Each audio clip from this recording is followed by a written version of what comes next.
Mayor Eric Adams has yet another plan when it comes to housing migrants in New York City. That's right. This time, forcing single adult asylum seekers out of city shelters after 60 days, about 2 months. Fox 5's Briella Tomassetti joins us from outside the Roosevelt Hotel in Midtown with this controversial plan. Good morning, Briella. Yeah, good morning to both of you, Dan and Reagan. What this all means in a nutshell is that somebody who is in need of shelter may now actually be turned away. We saw it happen yesterday. The deputy mayor tells us that 200 migrants arrived, standard procedure at the Port Authority bus terminal. But before they could even get to the intake center here at the Roosevelt Hotel, they were simply told there's no more room. But we stated several months ago that we have reached full capacity. And that full capacity was verbalized, and now New York is just going to be visually actualized. Mayor Adams, who has welcomed more than 90,000 migrants to the 5 boroughs since last year, has announced a dramatic shift in policy.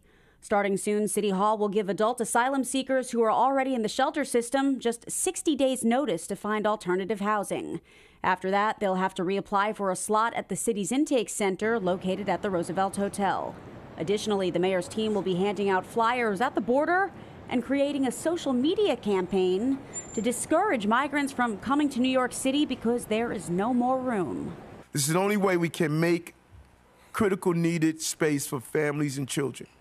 We don't want to reach the point, and we won't reach the point, where families and children are living on our streets like you're seeing in other municipalities.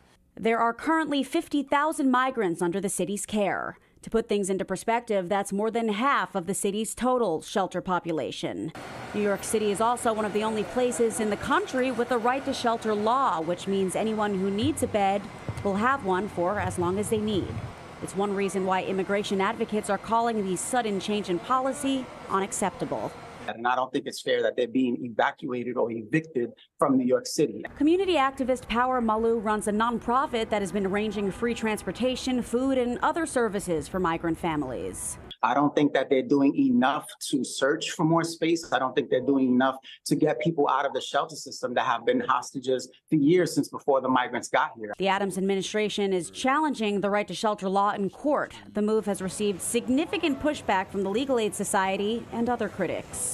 The only thing that this will do is push more people into streets. Both sides are trying to hash out an agreement in regard to the migrant crisis, but with little support on the state and federal level, Adams suggests there may be no end in sight. This is wrong that New York City is carrying the weight of a national problem.